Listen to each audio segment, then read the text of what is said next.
Maheshwaram DCP Sunitha Reddy press meet నిర్వహించారు. ఈజీగా డబ్బులు సంపాదించాలని అలవాటు పడి నకిలీ నోట్లు తయారు చేసి వాటిని మార్చడం కోసం ప్రయత్నం చేసిన 14 మంది దొంగలను రంగారెడ్డి జిల్లా ఆదిపట్ల పోలీసులు అరెస్ట్ చేసినట్లుగా తెలిపారు. వీరి వద్ద నుండి 3 కార్లు, 1 స్కూటీ, నకిలీ కరెన్సీ పేపర్లు, ₹1,00,000 నగదు, మారణాయుధాలు స్వాధీనం చేసుకున్నామన్నారు. యాక్చువల్గా డబ్బు దొరికిన తర్వాత ఆ డబ్బు ప్లేస్లో ఈ నల్ల డబ్బులు పెట్టి పూజలన్నీ నిర్వర్తించేదేమో రజాక్ అనేది. రజాక్ అప్పుడు ఇంకొక వేరే పూజారి తీసుకుని వస్తాడు. పూజారి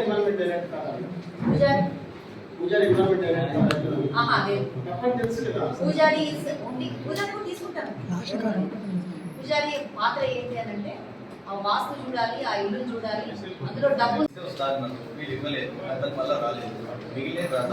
పూజారి చెప్పాల్సింది ఏంటి అని అంటే దాని యొక్క వాస్తు, ఇంటి పరిసర ప్రాంతాలు, వాస్తు అలంతా చూసి అందులో డబ్బు